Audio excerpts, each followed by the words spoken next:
샛별같이 빛나는 보배 면류관에 달려 반짝반짝 빛나게 비치리로다.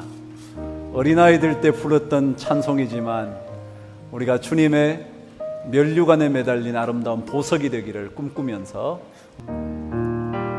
예수께서 오실 때에 그 귀하신 보배 하나라도 남김없이 다 찾으시리. 새별 같은 그 보배 면류관에 달려 반짝반짝 빛나게 비치리로다. 정한 보배 빛난 보 주 예수의 보배 보배 하늘나라 두시려고 더우시리. 새별 같은 그 보배 면류관에 달려 반짝반짝 빛나게 비치리로다. 주를 사랑하는 아이 이 세상에 살 주의 말씀 순종하면 참 보배로다. 새별 같은 그 보배 면류관에 달려 반짝반짝 빛나게 비치리로다. 새별 같은 그 보배 면류관에 달려 반짝반짝 빛나게 비치리로다. 읽도록 하죠. 누가복음 18장 15절에서 17절까지 말씀을 읽겠습니다. 누가복음 18장 15절에서 17절까지 우리 하나님의 말씀을 함께 받들어 읽도록 하겠습니다. 시작. 사람들이 예수께서 만져주심을 바라고 자기 어린 아기를 데리고 오매 제자들이 보고 꾸짖거늘 예수께서 그 어린 아이들을 불러 가까이 하시고 이르시되 어린아이들이 내게 오는 것을 용납하고 금하지 말라. 하나님의 나라가 이런 자의 것이니라. 내가 진실로 너희에게 이르노니 누구든지 하나님의 나라를 어린아이와 같이 받아들이지 않는 자는 결단코 거기 들어가지 못하리라 하시니라. 아멘. 제가 세탁물 맡기는 세탁소가 있습니다. 제가 간간히 직접 갖다 맡기기도 하고 다 된 것을 확인하면 찾아오기도 하고요. 그런데 그 세탁소 영업을 하시는 주인 아저씨가 키가 자그마하신 분이신데 만나 뵈면 느낌이 옵니다. 어떤 느낌이냐 하면 참 이 사람 선하게 사신 것 같다, 그런 느낌이 와요. 참 선하게 생겼어요. 정말 거짓말은 하지 않을 것 같은 그런 느낌이 드는 분이에요. 오늘 아침에 제가 양복을 입다가 굉장히 빨리 빨아왔네. 그랬더니 우리 막내딸이요, 이렇게 말하는 거예요. 아빠, 제가 찾아왔는데요, 그 주인집 아저씨 굉장히 착하게 생겼더라고요. 그러는 거예요. 그래서 제가, 그렇지, 그분 참 착하게 생기셨지. 그러게 말이야, 사람 보는 눈이 다 똑같아, 그치? 제가 그랬어요. 여러분, 사람을 보면 느껴지는 게 있어요. 사람을 보면 그 사람에게서 풍겨 나오는 향기가 있다고요. 간간히 속속들이 알고 나면 틀릴지는 모르지만, 그러나 대부분 그의 삶에서 풍겨 나오는 어떤 기운이 있어요. 저는 그분을 보면서 참 세상 아름답지, 그런 생각을 합니다. 그런 사람들이 있어서 세상이 참 아름답지, 그냥 그런 생각이 들어요. 정말 그분의 삶을 제가 낱낱이 들여다보지 않았지만 그 사람에게서 풍겨나오는 그 아름다운 모습, 아름다운 어떤 느낌, 그게 참 좋았어요. 믿음의 삶에도 그런 것 있지 않을까요? 그 사람을 보면, 그 사람이 예수 믿는 것을 보면, 와, 참 저 사람은 예수 잘 믿는 것 같아, 그냥 그런 느낌이요. 다 믿고 계신데 이 자리에 오신 분은 전부 다 예수 믿는 사람이지만, 그런데 왠지 그분을 보면, 그래, 저분 참 믿음 좋을 것 같아, 그 느낌이 있어요. 오늘 저는 성경 말씀을 묵상하면서 참 아름다운 믿음 어떤 걸까? 믿음이 다 있는데, 여러분과 제가 믿음을 수년 동안, 수십 년 동안 쌓아왔는데, 진짜 아름다운 믿음의 모습을 가져서 그 사람을 보면 아름다운 믿음의 모습과 향기가 느껴지는 그런 사람일 수 있을까?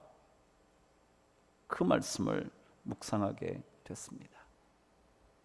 여러분, 예수님께서 화를 내신 적이 있으신가요? 없나요? 안 살아보셔서 잘 모르시나요? 그래요. 예수님 생각했을 때 화나셨던 모습을 생각하면 대번 떠오르던 게 있었죠. 성전 속에서 자신의 이익들을 위하여 물건을 사고 팔았던 그 사람들을 내어 쫓으시면서 상을 뒤집어 엎으시면서 분노하셨던 모습을 기억하시죠? 그런데 또 성경을 읽다 보면 주님께서 가장 분개하시는 한 그룹의 사람들이 있었습니다. 그들이 바로 종교 지도자였습니다. 바리새인들, 사두개인들, 서기관들, 장로들, 그 사람들이 주님께서 가장 싫어하셨던, 만날 때마다 가장 분노하셨던 그룹의 사람들이었습니다. 그때 주님께서 노하셨다는 그런 표현이 성경 속에 담겨져 있습니다. 그런데 오늘 여러분과 제가 읽었던 누가복음의 말씀과 똑같은 본문이 마가복음 10장에 기록되어 있습니다. 저와 함께 마가복음 10장으로 함께 가겠습니다. 마가복음 10장 13절, 14절, 15절 저와 함께 읽어보시죠. 찾으셨나요? 마가복음 10장 저와 함께 읽으시는데, 제가 13절을 읽을 테니까 여러분과 제가 14절을 함께 읽어보시죠. 사람들이 예수께서 만져주심을 바라고 어린 아이들을 데리고 오매 제자들이 꾸짖거늘. 그래서 이 본문은요, 누가복음과 거의 동일합니다. 거의 같습니다. 그 다음 절입니다. 이 구절도 거의 누가복음 18장 16절과 거의 동일한데 다른 것이 하나 첨가되어 있습니다. 잘 눈여겨보시면서 읽어보시죠. 시작. 예수께서 보시고 노하시어 이르시되 어린 아이들이 내게 오는 것을 용납하고 금하지 말라. 하나님의 나라가 이런 자의 것이니라 그랬습니다. 그럼 누가복음과 거의 유사한데 한 가지 포함된 단어가 있었습니다. 뭐였나요? 노하셨다는 것입니다. 제가 조금 전에 예수님께서 분노하셨다고 말씀을 드렸던 유대 종교 지도자들을 향하여 가져셨던 감정이 뭐냐면 노하였다는 감정인데, 그 헬라어 단어와 똑같은 단어가 뭐냐면 오늘 본문에 읽었던 이 단어입니다. 누가복음이 아닌 마가복음에서 발견하신 노하여 이르시되라는 것입니다. 다시 말하면 이 단어는요, 격분한다는 뜻입니다. 격분한다는 것. 격분은 뭐냐? 마치 바다에 태풍이 불어서 폭풍이 치면 파도가 갑자기 일어오르듯이 튀어오르는 모습을 표현한 게 격분이라는 단어입니다. 그러니까 주님께서 이 이야기, 어린아이들이 오는 것을 막았던 제자들을 향하여 격분하셨다는 이야기, 오늘 적혀져 있는 겁니다. 누가복음에는 없었지만 거의 동일한 본문인 마가복음에는 주님께서 이 단어를 집어넣은 겁니다. 자, 그렇다면 예수님께서 무엇 때문에 이렇게 격분하신 것일까요? 헬라 아간낙테오라는 단어는요, 갑자기 팍 터지듯이 그냥 보통 야 그러지 마 라는 정도가 아니라 분노를 너무너무 급할 정도로 터뜨리는 것, 이런 단어입니다.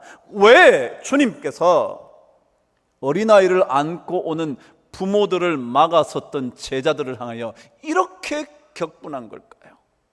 마치 유대 지도자들을 향하여 격분하셨듯이 왜 그런 격분을 이 제자들에게 하신 것일까요? 다 이유 있지 않을까요? 이유 있지 않겠냐고요. 이만큼 강조하신 데는 뭔가 분명한 이유가 있을 거라는 거죠. 오늘 누가복음 16절은 이렇게 기록하죠. 하나님의 나라는 이런 자의 것이니라 그랬습니다. 여러분, 하나님의 나라는 누가 들어가느냐면 믿음을 가진 사람만 들어갑니다. 다시 말하면 이 하나님의 나라에 들어가는 이야기는 믿음의 얘기고 구원의 이야기입니다. 그러니까 그 하나님의 나라에 들어가는 것은 어린 아이들 같은, 17절을 계속해서 읽어보면 누구든지 하나님의 나라를 어린아이와 같이 받아들이지 않는 자는 결단코 거기 들어가지 못하리라 라고 말씀하신 그대로 어린아이와 같은 마음을 가진 믿음으로만 구원을 얻게 되고 하나님의 나라에 들어간다고 말씀하시고 싶었기 때문에 어린아이가 오는 것을 막는 것을 주님이 그렇게 강력하게 분노하셨다는 겁니다. 하나님의 나라를 소유하는 자, 하나님의 나라에 들어갈 수 있는 자는, 다시 말하면 구원과 믿음으로 말미암은 하나님의 나라에 들어가게 되는 그것은 마치 어린아이와 같아야 하는데, 그 어린아이가 거기 오는 것을 막았던, 주님께 오는 것을 막았던 제자들에게 주님은 강력하게 항의하신 것 같습니다. 그래요, 우리가 흔히 이 말씀을 읽으면 언제나 어린아이 같은 믿음에 대한 얘기를 듣지 않습니까?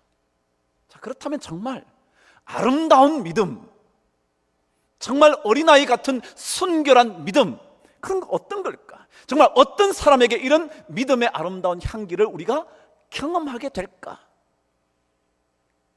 오늘 성경에는요, 어린아이라는 단어가 등장합니다. 첫 번째는 어린 아기라고 설명을 했고요, 두 번째는 어린 아이라고 설명을 했습니다. 헬라는 분명히 다릅니다. 다름에도 불구하고 동일한 뜻이 하나 있습니다. 그것은 바로 갓난아기라는 의미입니다. 여기 아이는 우리가 그냥 좀 자란 아이 이런 게 아니고요, 갓난아이, 심지어 젖 먹는 아이, 유아를 의미합니다. 어린아이 같다고 말할 때 그 어린아이는 갓난아기인 겁니다. 그래요, 오늘 성경이 우리에게 아름다운 믿음은 갓난아이 같은 믿음을 가지는 겁니다. 여러분, 갓난아이는 어떤 아이죠? 절대적인 신뢰에 의하여 자라는 아이입니다. 자, 어머니가 젖을 줍니다. 아니, 우유를 줍니다. 그 어린아이가 그때부터 분석을 하나요? 엄마가 제대로 주는 걸까? 혹시 독이 담긴 것은 아닐까? 내가 먹으면 상해서 식중독 걸리는 것은 아닐까? 그런 거 없습니다. 어린아이는 혹시 그럴지 모릅니다. 조금 자란 아이는 그럴지 모르지만 갓난아이는 절대적인 수용입니다. 절대적으로 받아들이는 겁니다. 어떤 어린아이도 부모가 주는 것을 고민하거나 심각하게 분석하거나 따져들고 물어서 그것을 받아들이는 법이 없습니다. 우리가 어린아이 같은 믿음이라는 것은 바로 절대적인 수용이라는 겁니다. 오늘 성경에 여러분이 읽으신 대로 하나님의 나라를 어린아이와 같이 받아들이지 않는 자는 그렇습니다. 여기에 받아들인다는 단어가 데코마이라는 헬라어인데, 이 단어는 어떤 뜻이냐면 환영하며 환호하며 기뻐하며 수용한다, 이런 뜻입니다. 뭐라고요? 그냥 받아들인 게 아니고 뭐라고요? 환호하며 기뻐하면서 받아들이는. 그래서 엄마가 주면 와! 여러분, 조금만 더 크면 뭐예요? 뭐 엄마 이런 걸 사갖고 왔어, 색깔도 마음에 안 드는 거. 엄마 이건 옛날 거야. 엄마 이건 재미없어. 근데 어린아이들은요, 엄마가 좀 아빠가 주면 선물이라는 자체 때문에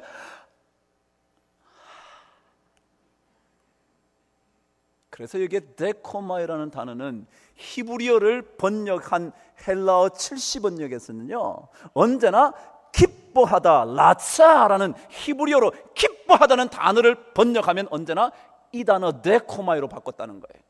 기쁘게 받아들여. 그럼 어린아이 같은 신앙은 어떤 거냐 하면 하나님이 주시는 것은 뭐예요? 기쁘게 받는 거예요. 따져들고 묻고 논리적으로 분석하고 맞느니 안 맞느니를 계산하는 것이 아니라 주는 대로 그대로 받는 겁니다. 그럼 이런 마음 우리에게 있나요? 처음 예수 믿어서 뜨거웠을 때는 이런 마음이 좀 있죠. 말씀대로 살고 싶고, 말씀대로 살지 못했으면 가슴이 저리고, 하나님의 말씀을 한 번이라도 더 듣고 싶어서 새벽 예배에 빠지지 않았던 그 마음이 어린아이 같은 마음이에요. 조금만 크고 나면 모든 걸 분석합니다. 모든 것을 해석하려고 합니다. 모든 것을 따져들어 논리적으로 납득이 가능하면 받아들입니다. 그리고 그것이 성장한 믿음의 사람인 것처럼 생각합니다.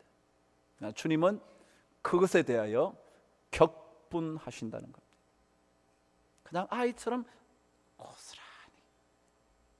그래서 이것을 가리켜 데코마이라는 단어는 마음을 활짝 열고 받아들이는 경건함의 표시다 그랬습니다. 어린아이 같은 마음이 뭐냐면 마음을 활짝 열고 주는 대로, 주시는 대로, 공급하시는 대로, 허락하시는 대로 그대로 받아들이는 경건함. 이게 어린아이 같은 믿음이라는 겁니다. 이것을 가리켜 저는 순전한 믿음, 순결한 믿음이라 말씀드리고 싶은 거죠. 이상하죠? 예수 오래 믿으면 자꾸 따지고 싶죠. 저건 저래서 그렇고요, 목사 설교를 들어보니까, 부목사 설교를 들어보니까, 저 사람의 얘기를 들어보니까, 저 사람의 기도를 들어보니까 자꾸 따지고 싶죠. 우리 안에 어린아이 같은 순결한 믿음이 사라져 버리는 것은 아닐까요? 그래서 자꾸 따져 묻고 싶은 것은 아닐까요? 주면 환영을 하며 받아들이면 될 텐데, 그게 자꾸만 나이가 들수록 신앙생활 할수록 무디어져 가는 것은 아닐까요? 그래서 주님께서 어린아이가 오는 것을 막아서고 꾸짖었던 제자들을 향하여 꾸짖음보다 더 강력하게 격분하신 것은 아닐까요? 저는 우리 교회가 바보 같지만 조금은 더 어린아이 같은 신앙인들이 많아지면 좋겠습니다. 그것이 주님께서 받으시고 싶은 믿음이기 때문에 그렇습니다. 하나님의 나라를 어린아이와 같이 받아들이지 않는 자는 결단코 거기 들어가지 못하리라 하시니라. 그런 것처럼 조금은 더 저와 여러분 순결한 믿음의 소유자가 될 수 있는 은혜가 넘치게 되기를 주의 이름으로 축복합니다. 두 번째입니다. 저는 오늘 이 말씀을 읽으면서 어린아이에 대한 얘기는 이것으로 정돈하고요, 두 번째, 세 번째, 네 번째 순결한 믿음의 모습을 등장인물을 통하여 묵상하게 됐습니다. 오늘 말씀에 등장한 인물은요, 네 그룹입니다. 네 사람이라고 표현을 하겠습니다. 첫 번째는 아이를 데리고 온 부모, 두 번째는 그 부모의 손에 안겨온 아이, 그리고 그들을 막아섰던 제자들, 그리고 그 제자들을 향하여 격분하시면서 말씀을 하셨던 예수님. 그렇죠? 이것을 통하여 한번 어린아이 같은 순결한 믿음의 모습을 확인해 보십시오. 첫 번째입니다. 오늘 말씀 15절 저와 함께 읽도록 하겠습니다. 시작. 사람들이 예수께서 만져주심을 바라고 자기 어린 아기를 데리고 왔다 그랬어요. 누가 왔다고요? 부모님들이 왔다는 거죠. 근데 그 부모님들이 어떻게 왔느냐면 자기 아이들을 안고 와서 뭐라고요? 예수님께서 만져주셨으면 좋겠다 라고 그랬답니다. 부모님들이 아이를 안고 와서 주님께서 만져주시면 좋겠다. 다시 말하면 주님께서 만져주시기를 바라는 믿음, 중요한 믿음입니다. 왜냐하면요, 성경 속에 보면 주님을 만지면 주님께로부터 능력이 빠져나옵니다. 기억하시나요? 12회 혈류증을 앓았던 여인이 예수님의 옷자락에만 내가 만져도 내가 나음을 얻겠다, 내가 나을 수 있겠다. 마가복음 5장 28절은 그렇게 말합니다. 그의 옷에만 손을 대어도 구원을 받으리라 생각하고 있었던 것처럼 이 부모들은 주님께서 만져주시기만 하면 우리 자녀에게 하나님의 능력이 임할 텐데, 주님께서 우리 자녀를 안아주시기만 해도, 주님께서 내 자녀를 축복해 주시기만 해도 이 자녀의 인생이 달라질 텐데, 그런 마음이 있어요. 여러분, 성경은요, 만지는 것에 대하여 그것은 능력이 빠져나오는 거라고 기록하고 있어요. 그런데 아무나 만진다고 능력이 빠져오는 게 아닙니다. 오늘 방금 제가 말씀드린 혈류증 걸린 여인의 이야기를 읽으면요, 이렇게 기록되어 있습니다. 이 여인은 주님의 옷자락만 만져도 나음을 얻을 것이라고 생각해서 만졌는데 주님이 그럽니다. 누가 내 옷자락 만졌지? 누가 나를 만졌지? 그럽니다. 그때 제자들의 대답을 기억하시나요? 주님 무슨 소리 하십니까? 이렇게 많은 사람이 밀고 당기고 하는데 당연히 주님 만질 수 있겠죠. 근데 누가 만졌냐고 우리에게 물으시면 어떡하죠? 여러분, 아무나 만진다고 능력이 나오는 게 아니에요. 어떤 사람이 만져야 능력이 나오나요? 이 주님의 옷자락이든지 주님을 만지면 나음을 얻겠다고 믿는 사람만 나음을 입는 능력을 보게 돼요. 그리고 오늘 성경에 부모들이 왜 왔다고요? 주님이 한번 이 자녀를 만져주시면, 이 자녀를 위하여 주님 축복해 주시면 그 간절한 마음을 가지고 주님 앞에 온 거예요. 그러니까 이런 믿음이 주님 보시기에 순결한 믿음이에요. 주님께서 나를 만져주시면, 주님께서 내 자녀를 만져주시면, 주님께서 우리 가정을 돌보아 주시면, 주님께서 내 이 아픈 마음을 주님께서 만져주시면 나음을 입을 텐데 라고 나아오는 그 믿음이 순결한 믿음이라는 거예요. 제가 일부 때도 그랬죠. 저 예배 마치면 우리 교인들이 저에게 기도를 요청합니다. 저는 이상하게 그때 기도하면 자꾸 눈물이 납니다. 이유는 다른 게 아닙니다. 그분들이 얼마나 간절하면 저한테 기도받겠어요. 제가 뭔 능력자인가요? 제가 질병을 치유하는 은사가 있는 사람인가요? 제가 뭔데요? 근데 저에게 한번 기도해달라고. 저는 기도하면 제가 막 민망하고 안타깝고 가슴이 아파서 자꾸 눈물이 나요. 그럼 예수님이 어떤 사람을 좋아한다고요? 어떤 믿음을 원하신다고요?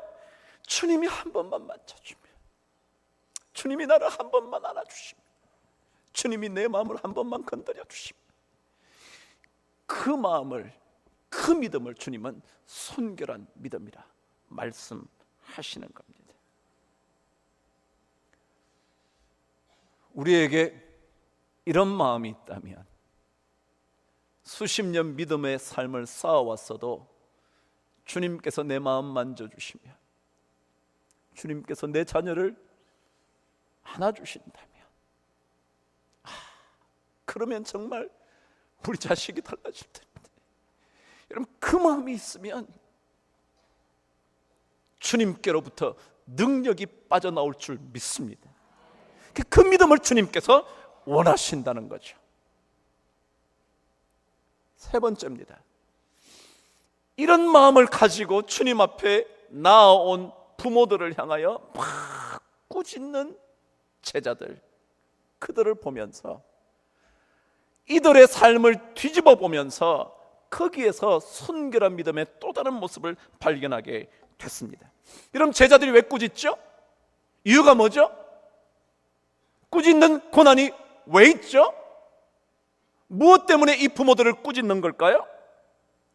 혹시라도 단지 주님을 모시고 있다는 이유만으로? 단지 내가 예수 믿어 직분받은 지 수십 년 됐다는 이유로?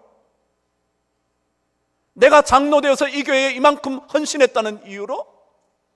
내가 권사로 이 교회의 새벽 기도를 얼마나 지켰는데 라는 그 이유 때문에요?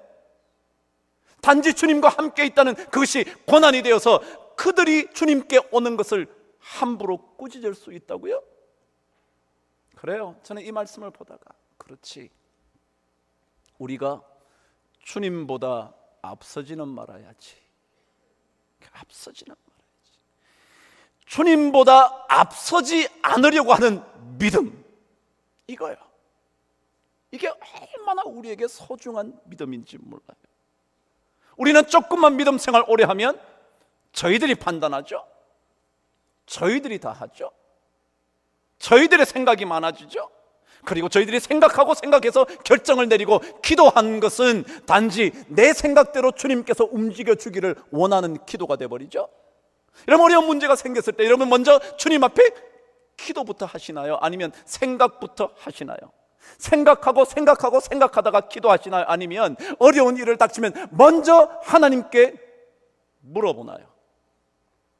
내가 하나님보다 앞서지 않기 위하여 먼저 하나님 앞에 물어보시나요? 아니면 깊은 사색의 사색을 거쳐 정답을 얻어내고 난 다음 그 정답을 이루어 달라고 여러분 기도하시나요? 다윗이요, 그의 능력, 그의 권위가 점점 더 세워져 갔던 이유는요, 다른 게 아니라 그가 늘 하나님 앞에 먼저 물어보았던 데 있었습니다. 사무엘상 23장에 보면 다윗이 블레셋과 전투를 벌이려고 합니다. 그때 성경은 이렇게 기록합니다. 다윗이 여호와께 묻자와 이르되, 물은 거예요. 하나님, 이거 치러 갈까요? 여러분, 제자들이 주님께 물어봐야 하지 않았을까요? 주님, 아기들 안고 와서 주님께서 만져주시면 좋겠다는데 어떡할까요? 그래요, 제자들도 늘 주님과 같이 있다 보니까 너무 피곤하신 모습을 보다가 주님이 너무 힘드실까봐 주님을 보호하기 위하여 근처 오지 말라고 그랬을 수도 있겠죠. 그럼에도 불구하고 주님께 물어보았어야죠. 하나님, 이들이 이렇게 간절히 사모하는데 어떡할까요? 내일 오라 그럴까요? 아니면 주님 가라고 그럴까요? 아니면 어떡할까요? 주님 어떻게 하시겠어요? 물어봐야죠. 근데 우리는 우리 생각이 많아졌잖아요. 우리가 훨씬 더 똑똑해졌잖아요. 신앙생활 오래 할수록 훨씬 더 강력하잖아요. 조금 더 마음을 안 바꾸잖아요. 아무리 얘기해도 안 되잖아요. 그래서 우리는 어느새 제자들처럼 꾸짖는 인생이 돼버리지는 않았나요? 그러니까 주님께서 오늘 제자들을 통하여 다시 한번 우리에게 순결한 믿음은 주님보다 앞서지 않기 위하여,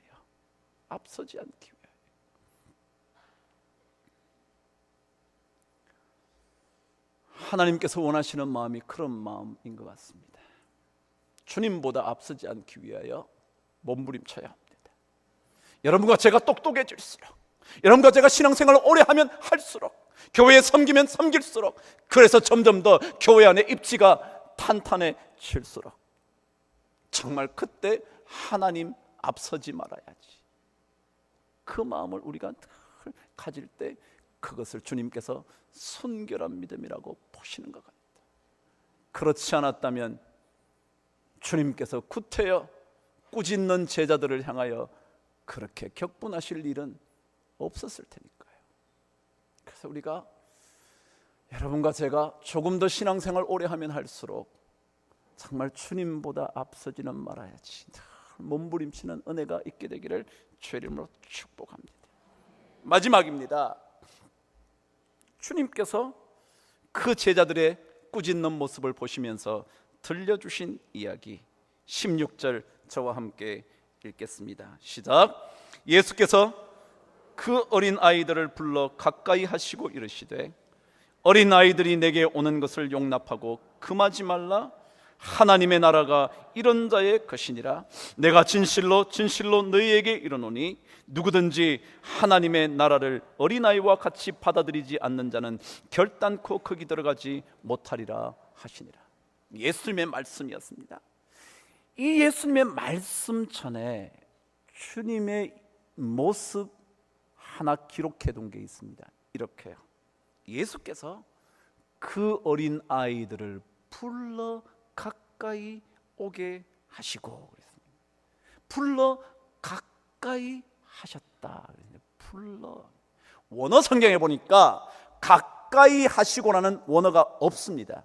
그냥 불러 그렇게 되어 있습니다. 주님께서 어린 아이를 불러 이르시되 이렇게 되어 있는 겁니다. 왜냐하면 여기에 나온 불러라는 단어에 중요한 의미가 있기 때문에 그렇습니다.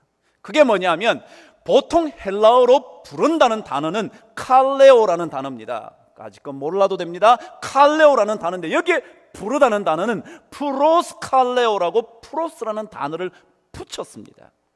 이유가 뭐냐면 이 프로스가 붙으면 어떤 의미를 가지고 있느냐면 자기가 원해서 부를 때, 자기가 필요하다고 생각해서 부를 때는 언제나 프로스칼레오라고 부르는 겁니다. 그냥 부르는 거만, 야 누구야 라고 부르는 게 아니고 꼭 필요할 때, 특별히 가까이 있다고 생각되는 사람을 불러야 할 때, 그때 무슨 단어를 쓰냐면 프로스칼레오라는 단어를 쓴다는 겁니다.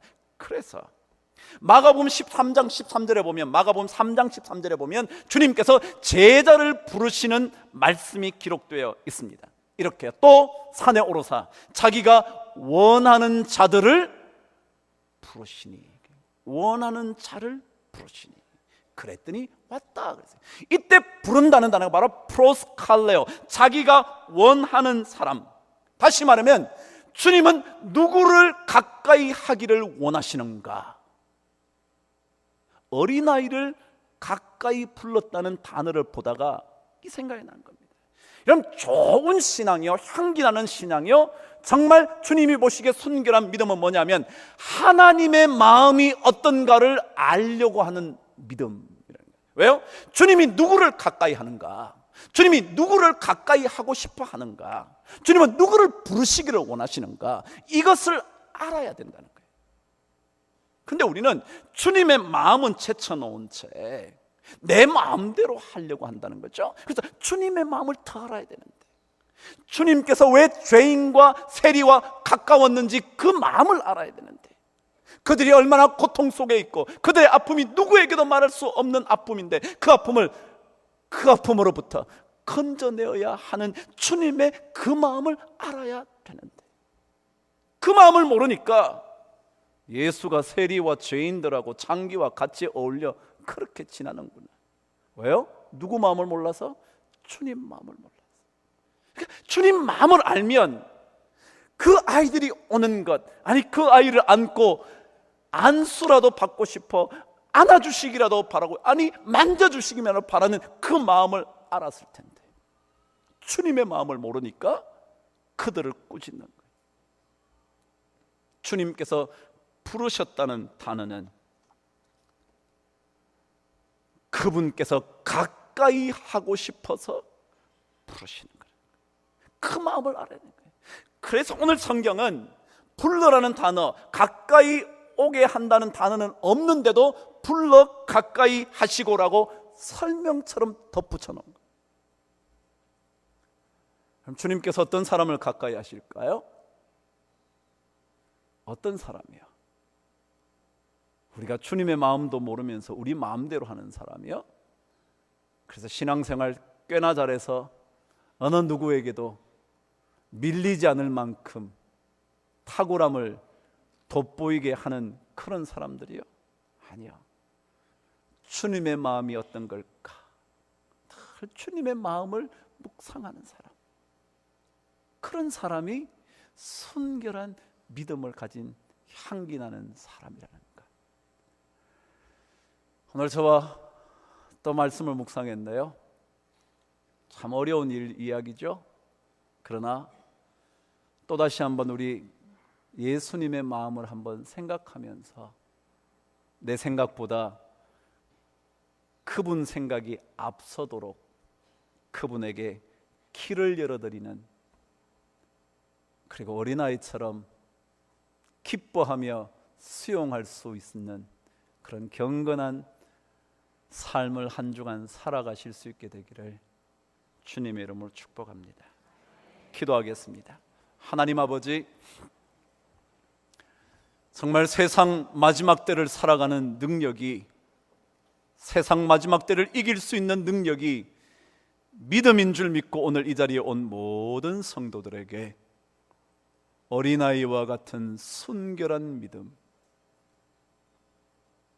주님께서 만져주시기만 해도 좋겠다는 간절한 부모님의 그 믿음, 하나님보다 주님보다 앞서지는 말아야지, 생각하고 고민하고 사색한다 할지라도 주님보다 앞서지는 말아야지 늘 생각하는, 그것을 실천해가는 좋은 믿음의 일꾼들 다 되게 하여 주셔서 누구든지 우리를 볼 때마다 참 우리의 모습 속에 아름다운 믿음의 모습이 보여지게 하여 주시옵기를 우리 주 예수 그리스도 이름으로 기도드리옵나이다.